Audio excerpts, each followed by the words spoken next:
So Tocqueville is making those brilliant observations about that transition from one form of government to the other, and how democracy was so much more powerful in terms of controlling the minds, bodies, and spirits of man than the king form of government could ever do. So he's writing that, and he's observing American 1825, writing Democracy in American 1830. Let's jump ahead 100 years, where the techniques, the scientific techniques of control had advanced greatly. And now they're being introduced into this democratic form of government where people have now been a century into the inculcation, socialization of the democratic perception of power. And we'll begin with Walter Lippmann, oftentimes considered one of the dominant intellectuals of the first half of the 20th century, perhaps the whole of the 20th century, and is the go-to guy to talk about public opinion in the 20th century. And he was a consummate insider. And he was writing the 1920s, 30s, 40s, 50s, and beyond. So what does he have to say? Of course, he's very aware of Tocqueville's ideas. And I just want to give you a little bit of idea. And here's what we're doing. We're contrasting this democratic free market form of government where we're free individuals. We can weigh out our thoughts. We know it's in our best interest. And we're free to pick out different pieces of information in order to direct the affairs of our own lives and of our government. And the other side is kind of giving you a glimpse at how the oligarchs use public opinion, bend public opinion to control society. So Walter Lippmann, here's just a couple features that he says about public opinion in 1922, his book. It's kind of a it's as powerful today, 100 years hence, as it was then. Public opinion is volatile. There's the public group of people and their opinion. It's volatile. It's not based on some rational thing where they've weighed it out, according to him. Shifting erratically in response to most recent developments. So, we have the structure of an individual. We have values that are kind of deep-seated. They don't change so often. But opinions, you get new information and they change. But he goes, when you look at a collective, it's just like opinion polls. They go up and down, and they always change to recent developments, whatever comes out in the news feeds. Public opinion is incoherent, lacking an organization or a consistent structure, such as the extent of U.S. citizens should be described. There's no structure to them. When we talk about public opinion, there's no consistent structure. And when I say this about Walter Lippmann, bear in mind in both political science and communications, people have measured this now over the decades, and that's statistically and empirically accurate, that there's no core structure. Public opinion, he goes so far as to say, is irrelevant, whereas Madison's going to say it's the backbone of a free people. Opinion, it's the real power. He's going to say he's saying it's the perception of public opinion, of what the majority think, but the opinion itself, it's so easy to manipulate that it's almost irrelevant. So he said public opinion is irrelevant. Political leaders ignore public opinion because most Americans can neither understand nor influence the very events upon which their lives and happiness are known to depend.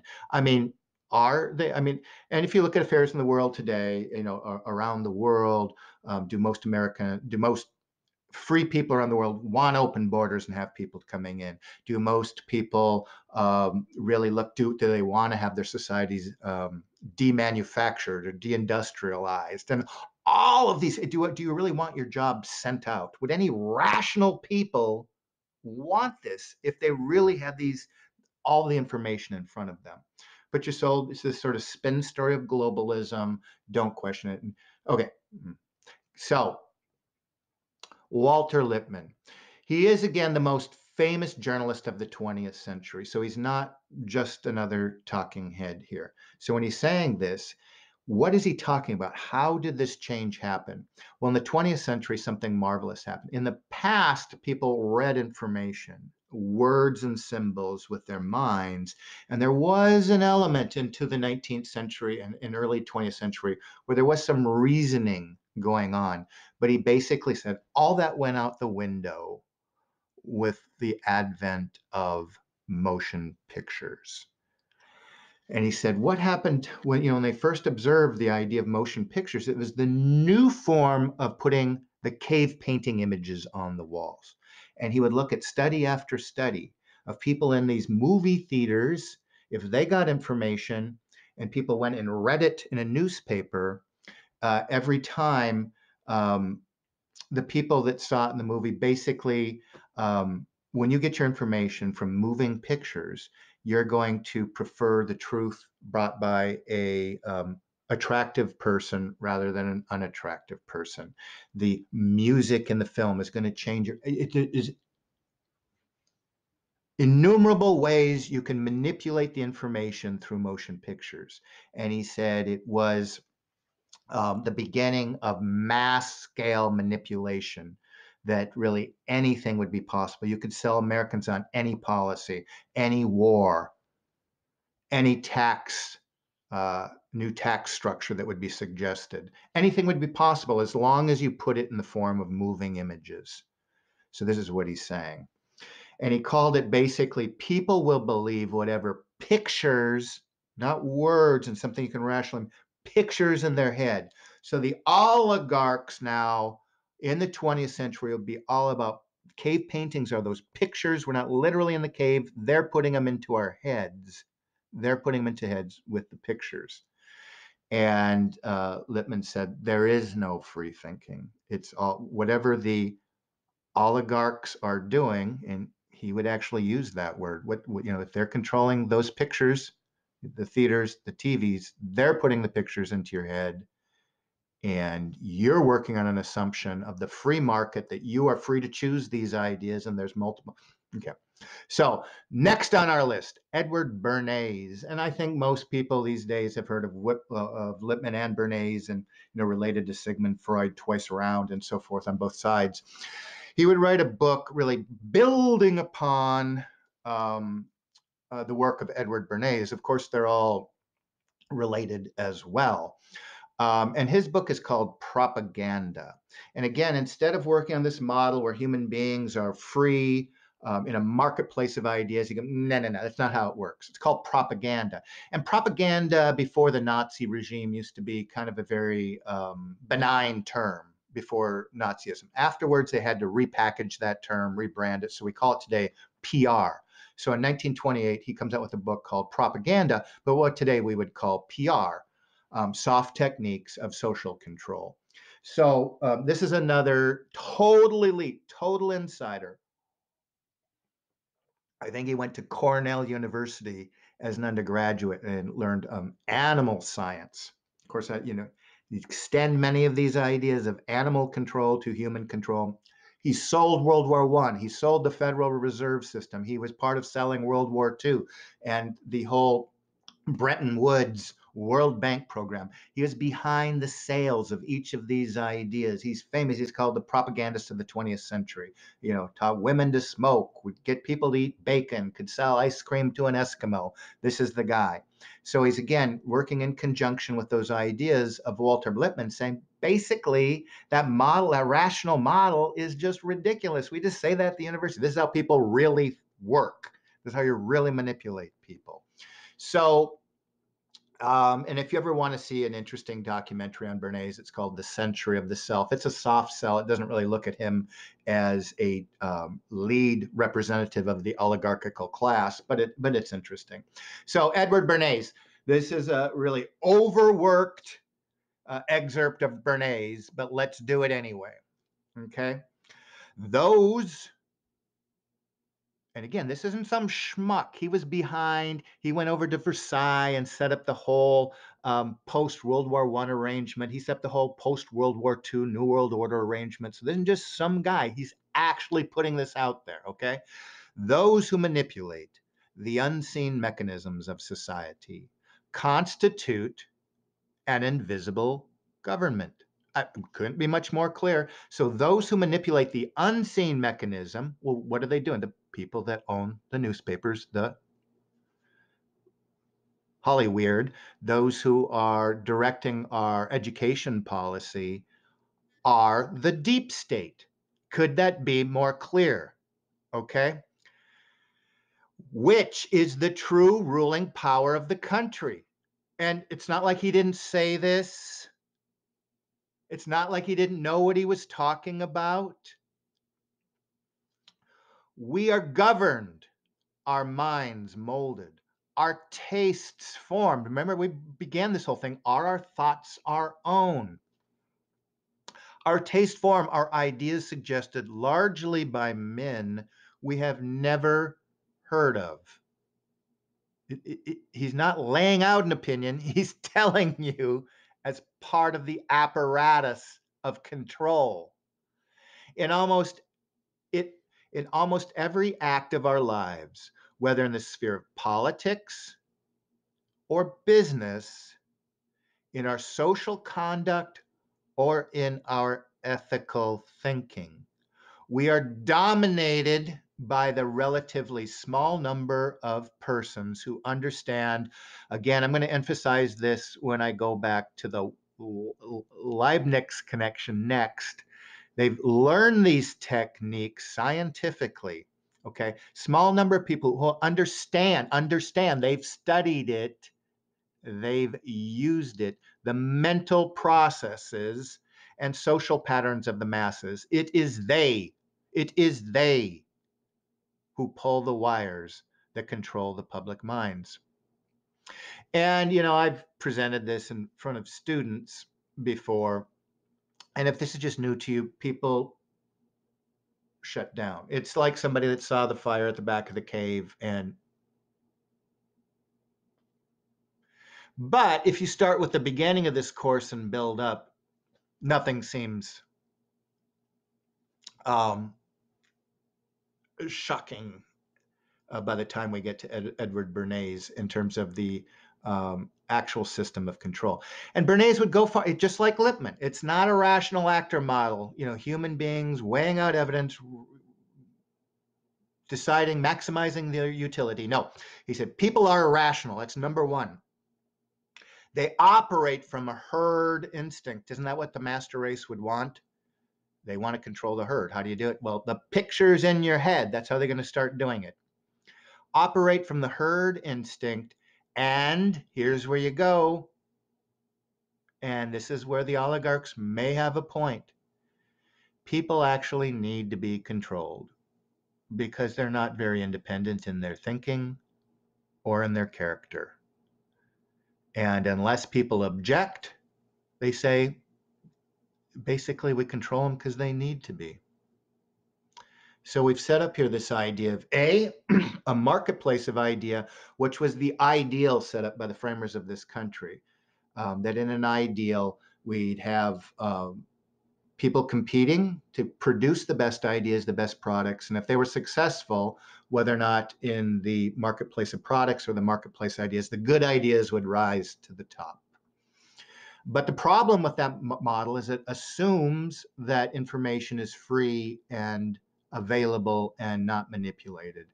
Well, way back, in the age of reform of the late 19th, early 20th century, it was already viewed that most of the mechanisms of information were largely controlled by then, and it's only gotten worse over the last 100 years.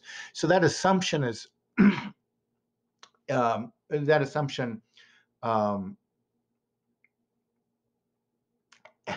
is problematic, to say the least, that we have free and untainted information available to us. The perception of that, yes. The invisible hand, on the other hand, is the idea that you work from this model of a free market, but there's always the invisible hand. Not the one Adam Smith would say, the hand of providence sort of guiding this together, but an invisible hand that Bernays and Lippmann would talk about that manipulate the perceptions. So that this free market idea in economics and society and politics is just a form of social control. And again, just another insider, no hero, Noam Chomsky would take these same ideas when he would rework that idea of Lippmann, and he would call it manufacturing consent. And he said, what violence is to a dictatorship, propaganda, PR is to a democracy. It's a tool. It's weaponized. And he would go on to say, democracy in America works in the sense that Lippmann noted in public opinion. And again, we're talking about Lippmann or Chomsky here, MIT insider. Okay. He noted that public opinion, where a specialized class of about 20% of people, I'd say much less, Americans are under control of a power elite who more or less own the institutions. Again, as Noam Chomsky, he's the celebrated intellectual of the left and so forth. The elite, the oligarch, own the institutions of control, universities, newspapers, television. The masses of people, 80%, are marginalized, diverted, and controlled. Diverted, of course, we're not talking about anything new. You're past the nachos. I'm watching the game. And as the tyranny falls around us, the police state, the social control, the censorship, and they're presented with this information when they're watching their cave paintings, they don't like to hear that. And if it would have been worth hearing, a majority of people would be talking about it. And you're clearly in a minority, so I can dismiss you. And that's the secret of democratic social control, or as Foucault would say, biopolitics. Here we go. Another oligarchical insider talking head. How it works. By means of ever more effective methods of mind manipulation, the democracies will change their nature. So there was some elements of democracy going on, but they will slowly change their nature. The quaint old forms, elections, parliaments, Supreme Courts, and all of the rest will remain. The underlying substance will be a new kind of totalitarianism. And again, remember what the Italian thinker Gambin said, in the very germ of democracy was totalitarianism waiting to arrive. It was there in the code of democracy. It had been planted in there. And it will end in the, as Agamben would say, the camp, if you want to go back and look at my piece on Agamben. The underlying substance will be a new kind of totalitarianism. All the traditional names, the hallowed slogans, will remain exactly what they were in the good old days. Democracy and freedom will be the theme of every broadcast and editorial. Meanwhile, the ruling oligarchy, the real power, the shadow government, the deep state, and its highly trained elite of soldiers, policemen, thought manufacturers, and mind manipulators will quietly run the show as they see fit.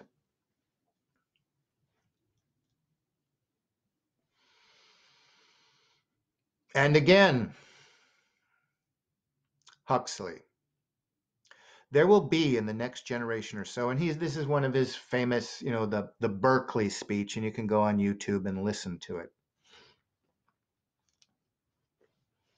1963.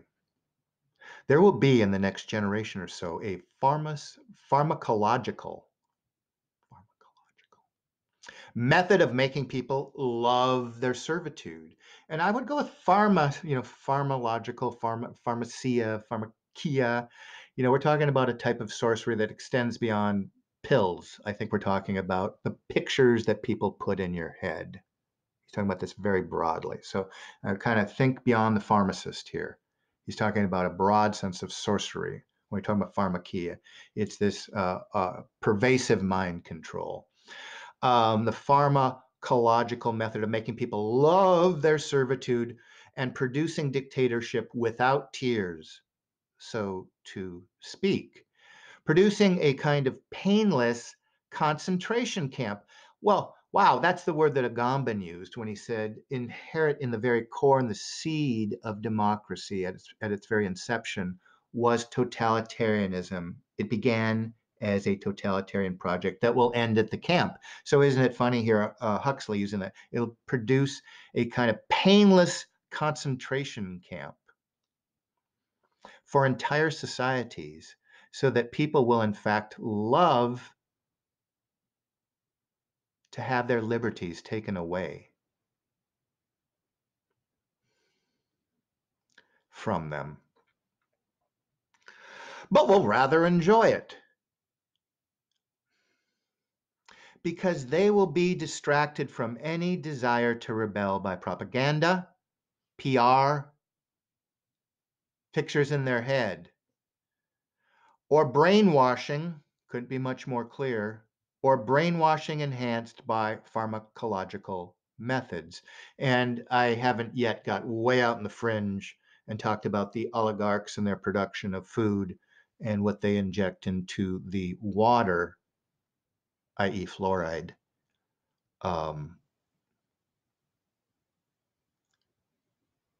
But this is large scale and totalizing, as Huxley is saying. And this seems to be the final revolution.